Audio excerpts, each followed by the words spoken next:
Muy bien. Lucas 4, 16 al 20. Dice, vino a Nazaret donde se había criado y en el día de reposo entró a la sinagoga conforme a su costumbre y se levantó a leer. Y se le dio el libro del profeta Isaías y habiendo abierto el libro, halló el lugar donde estaba escrito, el Espíritu del Señor está sobre mí, por cuanto me ha ungido para dar buenas nuevas a los pobres, me ha enviado a sanar a los quebrantados de corazón, a pregonar libertad a los cautivos y vista a los ciegos, a poner en libertad a los oprimidos, a predicar el año agradable del Señor. Y enrollando el libro, lo dio al ministro y se sentó. Y los ojos de todos en la sinagoga estaban fijos en él. Y comenzó a decirles, hoy se ha cumplido esta escritura delante de ustedes. El día de mañana, hermanos, vamos a tener celebraciones en cada casa. El día de mañana se celebra según el calendario y la tradición del mundo, el nacimiento de Jesús. Y mucha gente realmente no entiende lo que se celebra en estas fechas. Mucha gente piensa que estas fechas es para hacer fiesta, para emborracharse, para dar regalos, ¿no? Para pasarla bien, para tener tiempos de vacaciones. Yo conozco aún gente que es atea que celebra las fiestas, ¿no? Y yo digo, ¿por qué? O sea, si eres ateo, tú deberías de irte a dormir a las 9 de la noche mañana, ¿no? Y no deberías de poner ni árbol, ni esferas, ni escarcha, ni nacimiento, ni nada en tu casa, porque eres ateo, tú no crees en Dios. Entonces, ¿qué celebras? Y los religiosos, muchas personas religiosas de la religión popular, también lo celebran y ninguno de ellos sabe realmente qué están celebrando. He escuchado a través de mi vida anuncios tan tontos como Navidad es Coca-Cola, ¿no? O Navidad son estas fiestas, o Navidad es estar bien con la familia. Eso no es Navidad. Porque la gente no entiende, la gente celebra sin saber, ignoran siquiera la fecha correcta de cuando nació Jesús.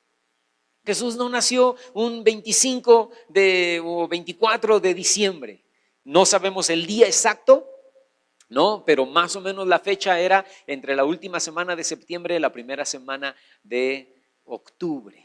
Pero no nació un 25 de diciembre. Y la gente ignora eso, porque ignoran también el propósito de la celebración. Y el resultado de eso, hermano, es que tampoco entienden el propósito del por qué vino Jesús. Si no entienden el propósito del por qué nació Jesús en un pesebre en Belén, si no entienden ese propósito, menos van a entender el propósito de celebrar algo o celebrar estas fiestas. Nosotros entendemos que no es la fecha y entendemos el porqué de su nacimiento, y eso nos da un mayor entendimiento en cuanto a lo que realmente celebramos el día de mañana.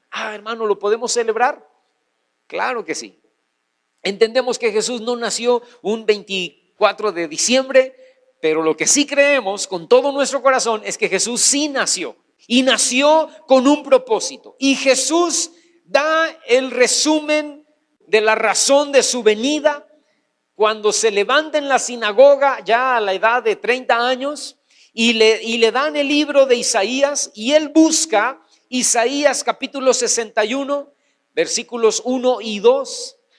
Y él lee la parte de esta profecía donde dice: el Espíritu del Señor está sobre mí, porque me ha ungido y allí él da, hermano, 6 puntos claves de su venida. Lo que está diciendo Jesús es: yo nací para 6 propósitos, o que se cumplieran 6 cosas en la vida de cada persona. Si vamos a celebrar algo el día de mañana, no es que tenemos regalos. No es que tenemos un pavo o romeritos o qué sé yo para comer, ¿no? No es que estamos de vacaciones. Si vamos a celebrar algo el día de mañana, son estos 6 puntos que Dios trajo a nuestras vidas por su nacimiento, que lo llevó a su muerte y a su resurrección.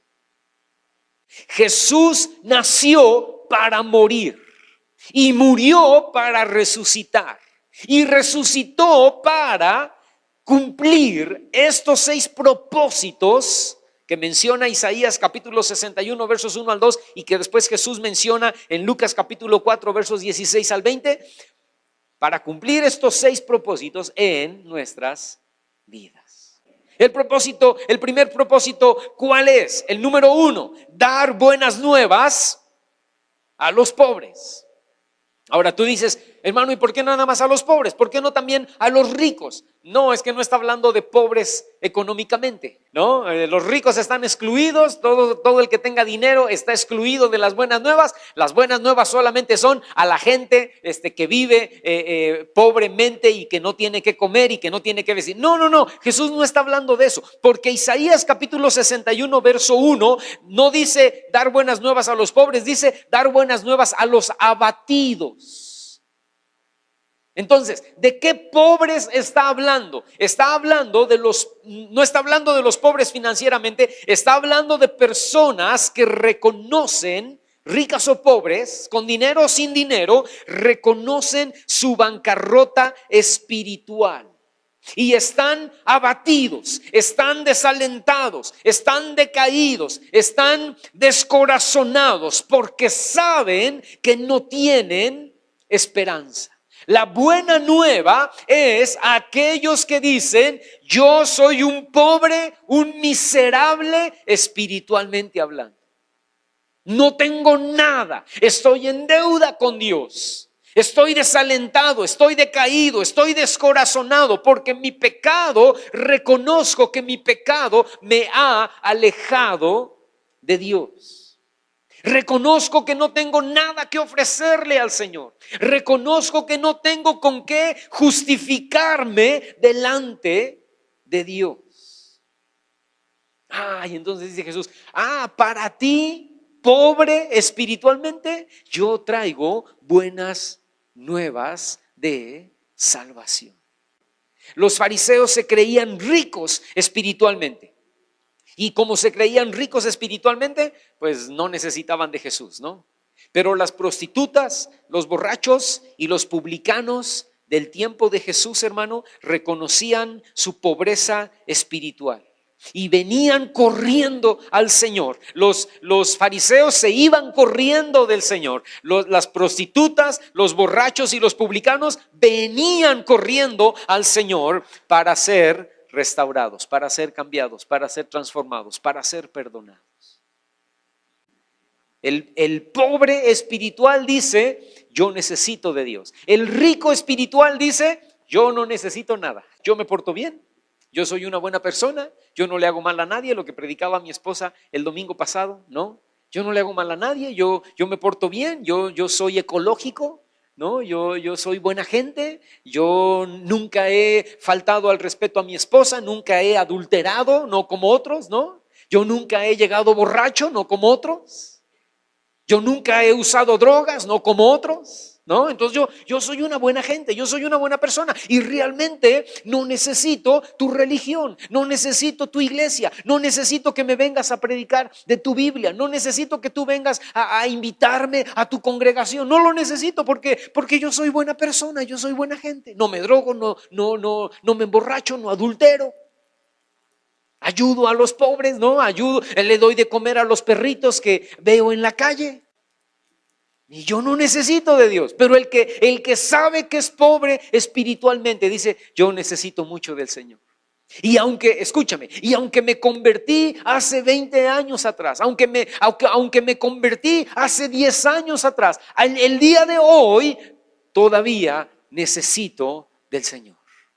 Aunque soy pastor y pasé por un instituto bíblico, de todas maneras, hoy todavía necesito de Dios. Necesito que el Espíritu Santo me transforme. Necesito que el Espíritu Santo me cambie. Necesito que Dios me hable. Necesito que Dios trate conmigo. Necesito que Dios me siga transformando y enseñando y ministrando. Porque aún no soy rico espiritualmente, ¿verdad? Sigo siendo pobre. Así como hay pobres que se sienten ricos y no quieren reconocer su pobreza. De repente veo a un programa en la televisión que seguramente ustedes han visto, ¿no? Que se llama Vecinos, y me da mucha risa una mujer que sale ahí, que vive en la misma vecindad que todos, pero se siente rica, ¿no? Y hay ricos que no reconocen su pobreza. Hay pobres que se sienten ricos que no reconocen su pobreza. Y también hay personas que piensan que son ricos espiritualmente y no necesitan la salvación. Por eso Jesús dijo en Mateo capítulo 5 versículo 3, bienaventurados los pobres en espíritu, porque de ellos es el reino de los cielos. Fíjate, no dijo bienaventurados los pobres financieramente, no dijo eso, dijo bienaventurados los pobres en espíritu, porque de ellos es el reino de los cielos. Y cuando reconocemos nuestra gran necesidad de Dios en nuestra vida, hermano, es cuando estamos dispuestos a aceptar las condiciones para recibir a Jesús como nuestro Señor y Salvador. Cuando reconocemos la gran necesidad de Dios en nuestras vidas, es cuando estamos listos para humillarnos y decirle: Señor, tú ganas, haz lo que tú quieras en mi vida, haz lo que tú quieras en mi corazón, haz lo que tú quieras en mi carácter. Haz lo que tú quieras en mis pensamientos. Haz lo que tú quieras en mi familia. Haz lo que tú quieras en mi casa. Santiago, fíjate, ve conmigo ahí por favor. Capítulo 2, versículo 5. Dice: hermanos míos amados, escuchen. Pregunta Santiago: ¿no ha elegido Dios a los pobres de este mundo para que sean ricos, escucha, en fe y herederos del reino que ha prometido a los que le aman? ¿A quién escogió el Señor, hermano? A los pobres de este mundo. ¿A cuáles pobres? A los pobres espiritualmente. ¿Para qué? Fíjate, para que sean ricos en fe y para que sean ricos en herencia en el reino de Dios. Aun cuando ya somos cristianos, hermano, corremos el riesgo de sentirnos ricos. La iglesia de la Odisea en Apocalipsis capítulo 3, no lo busques, pero ahí la iglesia de la Odisea se sentían ricos espiritualmente y pensaban que ya no necesitaban del Señor, ¿no? Y dice ahí Juan, el Espíritu Santo a través de Juan les escribe y dice: tú dices, yo soy rico y no tengo necesidad de nada. Pero dice, pero no sabes, no te das cuenta, estás ciego y no te das cuenta que tú eres un desventurado, pobre, miserable, ciego, desnudo, dice. Compra de mí oro refinado en fuego para que puedas ver tu desnudez, ¿no? La verdad es que siempre debemos ser, hermano, dependientes del Señor, porque nuestra salvación que tenemos es por gracia y no es por obras, y siempre necesitamos depender de Dios. No importa cuánto conozcas. Hermano, es que a mí me dio clase el hermano fulano de tal, ¿verdad? Hermano, es que yo fui al congreso y me impuso manos el hermano. No, mira, eso no importa. Tú dependes todo el tiempo del Espíritu Santo. Y qué bueno que fuiste a un congreso hace 3 años, o qué bueno que pasaste por un instituto bíblico hace 5 o 10 años atrás. Ahora dependes de Dios y necesitas de Dios, y el Espíritu Santo te tiene que seguir hablando, y el Espíritu Santo te tiene que seguir ministrando. Número 1. Número 2, vino a sanar. Isaías capítulo 61 verso 1 dice a vendar. Fíjate, Jesús en Lucas dice: he venido a sanar a los quebrantados de corazón. Y en Isaías dice a vendar a los quebrantados de corazón, lo cual es lo mismo, ¿no? Porque cuando te sana te venda, y cuando te venda te sana. Nosotros llegamos al Señor con un corazón totalmente devastado. El pecado que otros hicieron en nuestra vida y el pecado que nosotros mismos hicimos a nosotros mismos y a otros rompió nuestro corazón, y más aún, hermano, lo endureció, y teníamos un corazón hecho pedazos. Y al mismo tiempo que teníamos un corazón hecho pedazos, lo teníamos endurecido por causa del pecado. Pero fíjate lo que dice Jeremías capítulo 30, versículo 17. Ahí en Jeremías capítulo 30, verso 17 dice: mas yo haré venir sanidad para ti y sanaré tus heridas. Y luego ahí mismo en Jeremías, en el capítulo 33, en el verso 6 dice: he aquí yo les traeré sanidad y medicina y los curaré y les revelaré abundancia de paz y de verdad. Yo quiero saber, levanta tu mano, ¿cuántos vinieron delante del Señor con un corazón quebrantado, dolido, amargado, totalmente devastado? Todos, la mayoría de nosotros, ¿no? Y Jesús viene a nuestras vidas, hermano, para sanar, para restaurar nuestro corazón quebrantado, dolido, despedazado por el pecado. Y escúchame, y esto es de un día para otro. Dios sana tu corazón de un día para otro, pero aparte, es un proceso. Dios va sanando, Dios va restaurando tu corazón. Entre más buscamos a Dios, entre más venimos a la iglesia, entre más oramos, entre más nos metemos a la presencia del Señor, Dios va restaurando y Dios va sanando, Dios va vendando, Dios va poniendo medicina, Dios te va curando de las heridas del pasado. Salmo capítulo 147, fíjate el versículo 3. Dice: Él sana a los quebrantados de corazón y venda, ahí están las dos palabras, sanidad y venda, sus heridas. Lo que te hicieron otros en el pasado, lo que te pudieron hacer otras personas en el pasado, o lo mismo que tú hiciste a otras personas o a ti mismo, Dios te sana, Dios te restaura. Cuando no tenemos un corazón sanado, seguimos odiando, seguimos guardando rencor, seguimos amargados en contra de quienes nos hirieron. Seguimos enojados por el pasado y con las personas del pasado. Pero Jesús nació, hermano, un día con el propósito de morir en la cruz para sanarnos y curarnos y vendar nuestras heridas. Dios nació con el propósito de sanar y vendar y restaurar nuestro corazón, y que nosotros pudiéramos olvidar el pasado y que pudiéramos perdonar y que pudiéramos tener misericordia, así como Dios tuvo misericordia de nosotros. Platicaba con una persona en esta semana y esta persona me decía, me ministró a alguien, ¿verdad? Y me decía, tienes que perdonar. Y entonces yo di el paso para perdonar a una persona que me había estafado, que me había robado, ¿no? Y que me había dejado en la ruina. Y entonces yo di el paso y comencé a llorar y le empecé a decir: te perdono y te suelto, ¿no?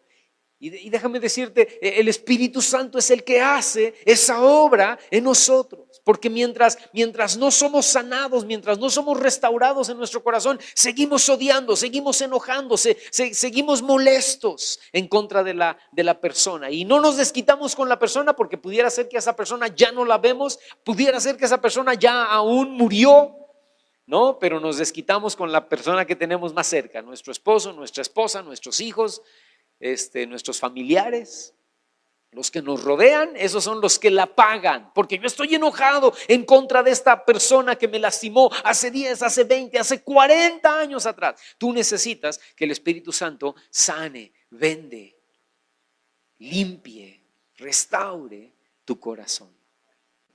Número 3, dice Jesús: yo vine con un tercer propósito, pregonar libertad a los cautivos.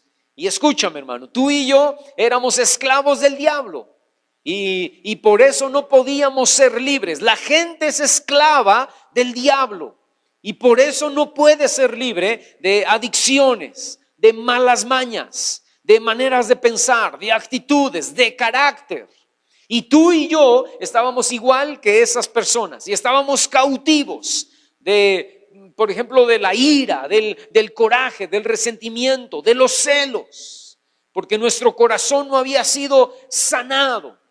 La persona que es celosa tiene una baja autoestima y nos odiábamos a nosotros mismos y nos sentíamos feos o nos sentíamos poca cosa.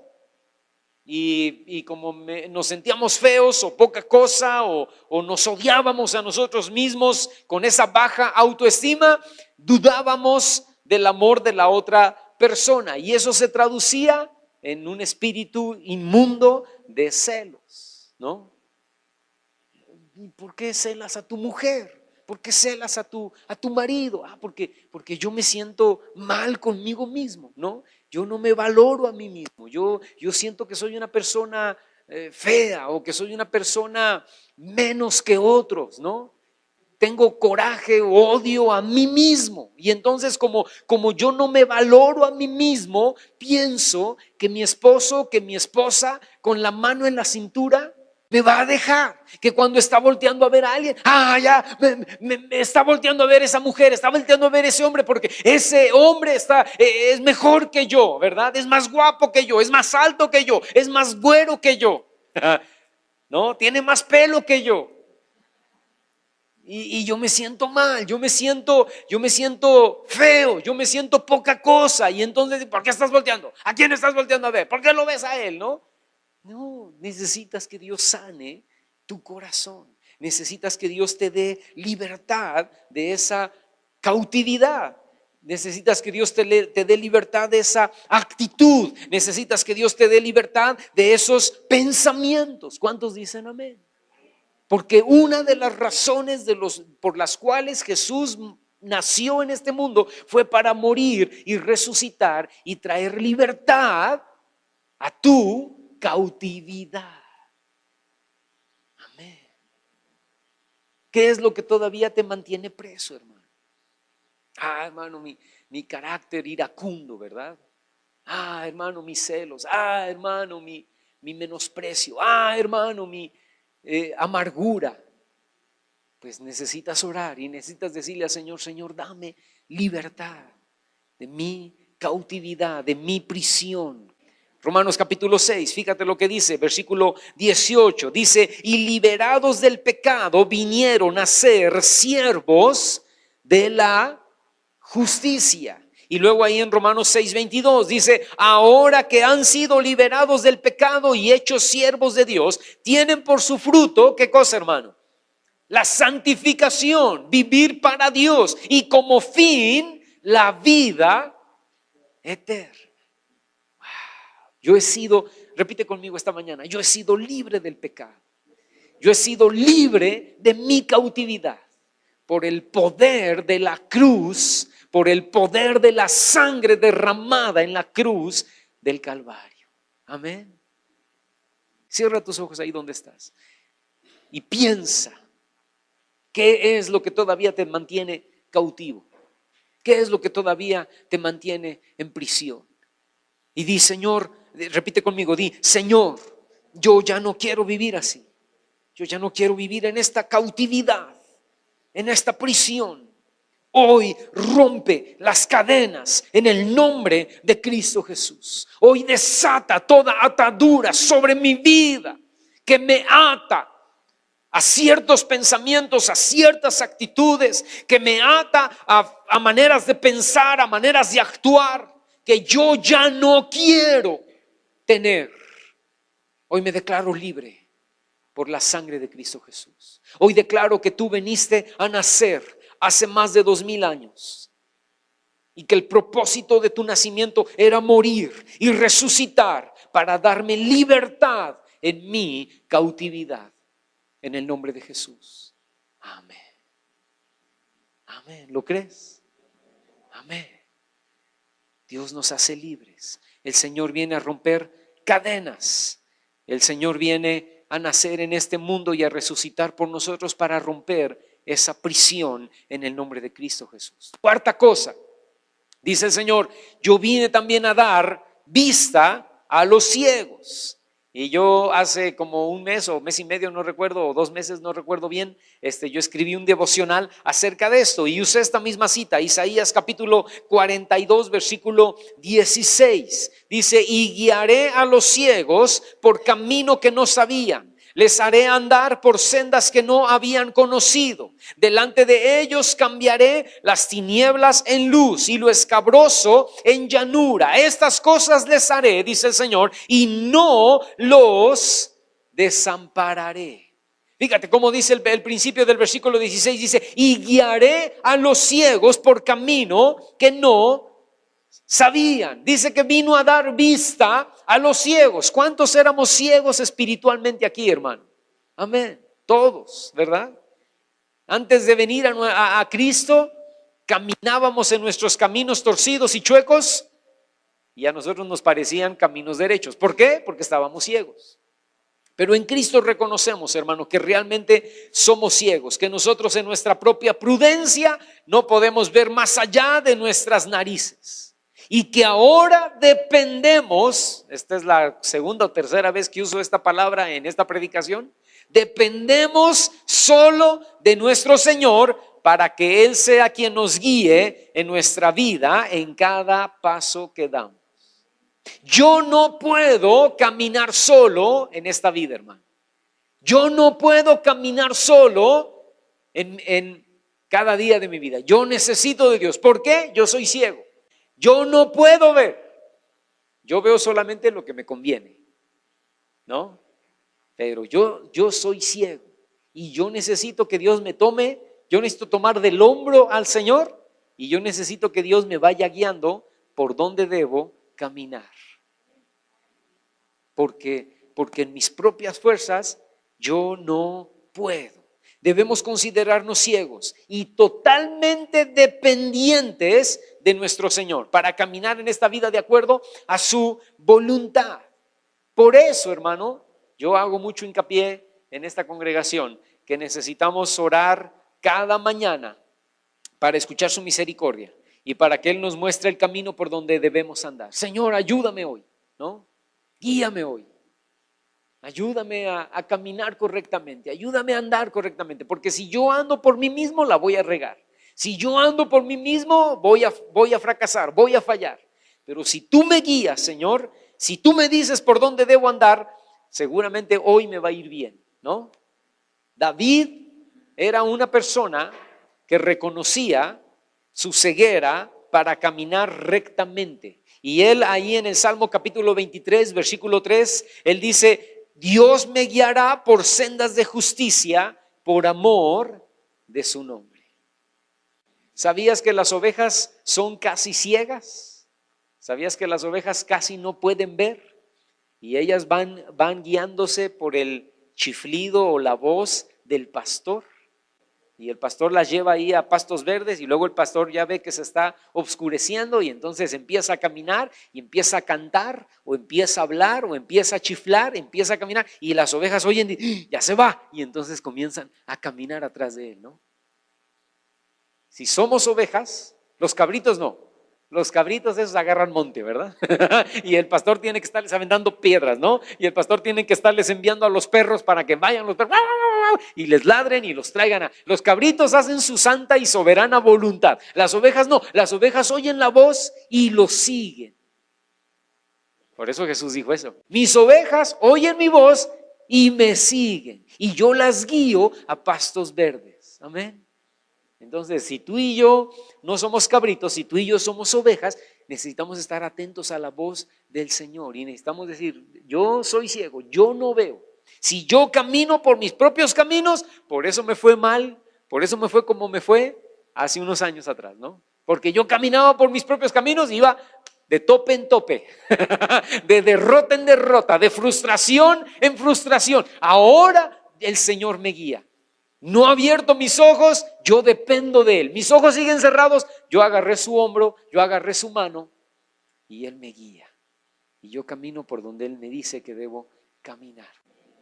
Número 5, vine a poner en libertad a los oprimidos. Hermano, ¿eso no se parece a los que estaban en la cárcel? No, oprimidos y en la cárcel es totalmente diferente, ¿no? El Señor nació con el propósito de morir y resucitar para dar libertad a quien estábamos oprimidos por el diablo. Estábamos oprimidos por enfermedades de todo tipo. Enfermedades físicas, enfermedades mentales y enfermedades emocionales.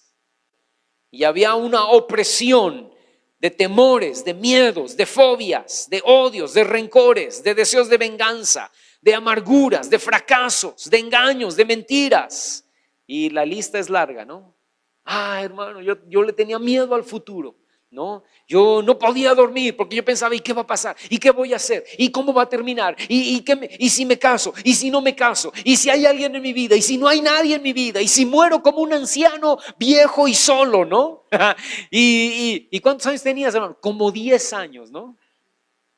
Escúchame, y hay gente que vive oprimida con pensamientos de ese tipo. ¿Y si nunca hago una carrera? ¿Y si nunca tengo dinero? ¿Y si no puedo mantener una familia? ¿Y si algún día tengo un accidente? ¿Y si salimos mañana y chocamos y nos morimos? ¿Y si me da cáncer? ¿Y si me da diabetes? ¿Y si me enfermo? ¿Y si nunca logro lo que quería lograr? ¿Y si me caso y me divorcio? Escúchame, hay gente que vive con un temor, oprimido por temores a la muerte, al cáncer, a la enfermedad, a la pobreza, a quedarse solos. Y si nunca encuentro el amor de mi vida, y si yo no nací para amar y nadie nació para mí, si tan solo fui un loco soñador nada más, ¿no? Y hay gente que se muerde las uñas y dice, ¿qué voy a hacer? ¿Cómo voy a vivir? ¿Qué va a pasar mañana? ¿Y si me corren del trabajo? ¿Y si me lo quitan? ¿Verdad? Y si el petróleo baja y el dólar sube y el Señor dice, no, yo vine a traer libertad a todos los oprimidos por el diablo, a todos los que le tenían temor a la muerte, a todos los que le tenían temor a la enfermedad, a todos los que le tenían temor al futuro.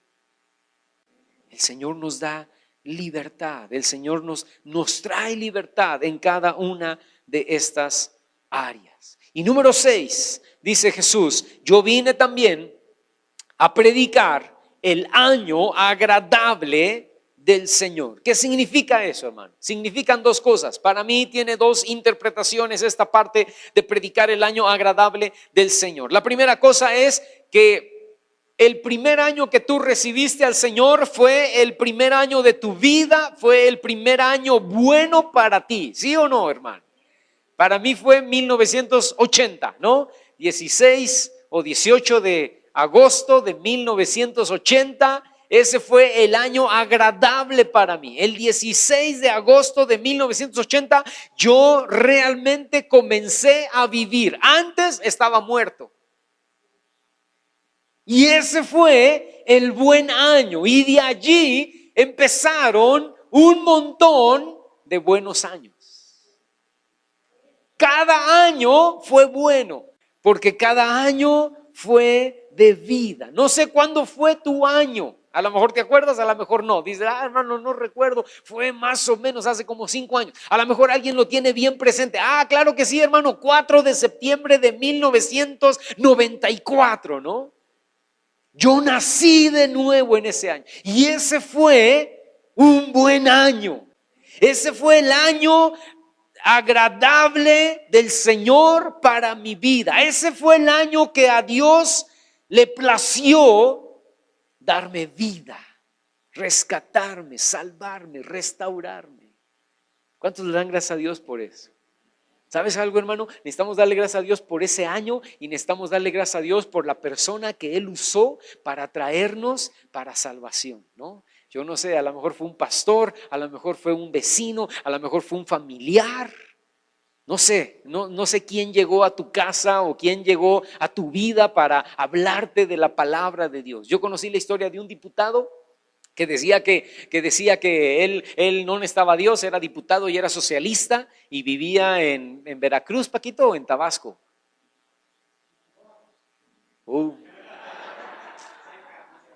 Bueno, él era de Yucatán, entonces y entonces él era, dice, yo era un diputado federal, arrogante, prepotente, ¿no?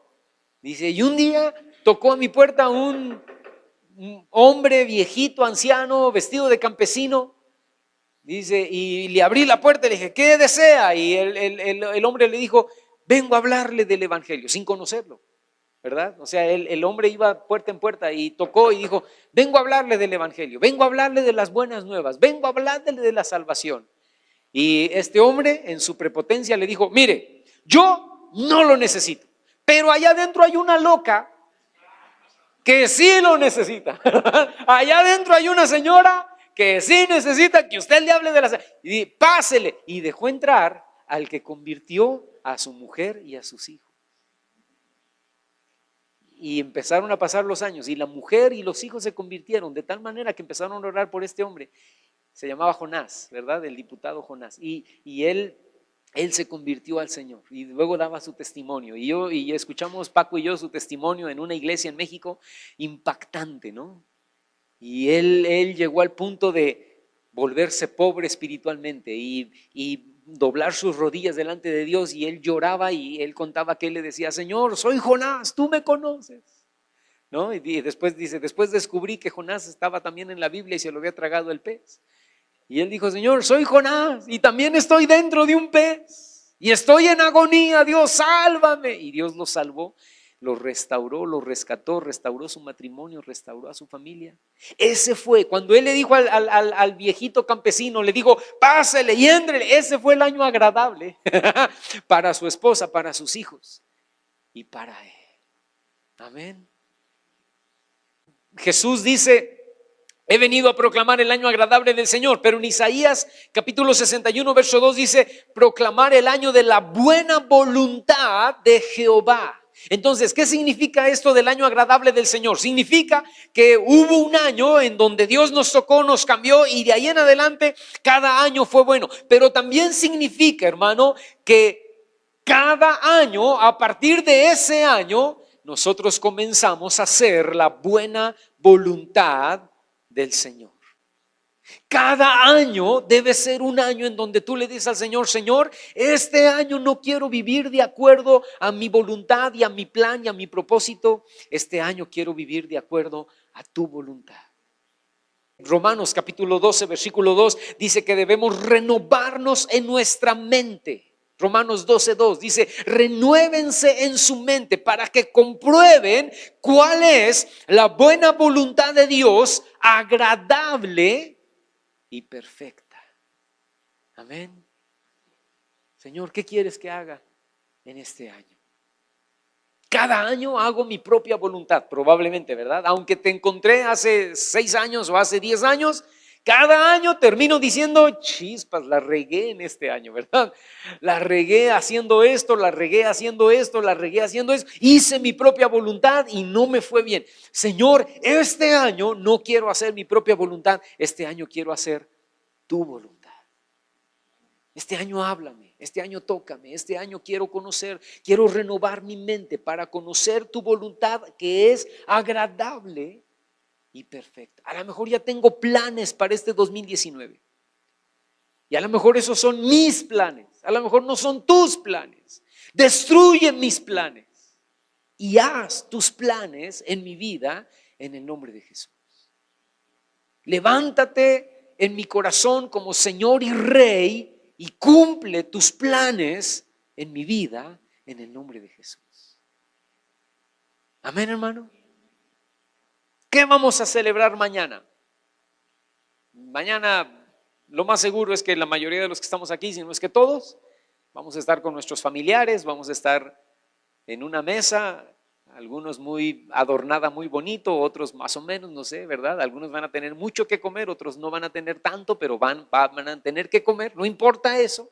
Algunos van a tener regalos, otros no van a tener regalos, no sé. Pero ¿qué vamos a celebrar mañana, hermano? Mañana, qué bueno que puedas reunirte con tus familiares, pero mañana no vamos a celebrar nuestra reunión con nuestros familiares, ni la comida, ni los regalos.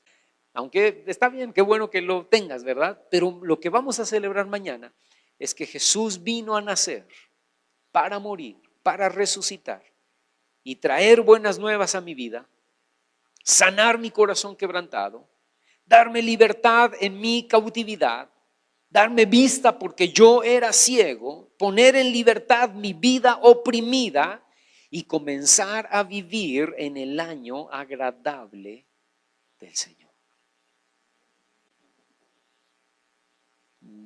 mañana en la noche, reconoce que Dios cambió tu vida y que ese es el motivo de tu celebración. ¿Le podemos dar gracias al Señor en esta mañana? Avi, pásate por favor.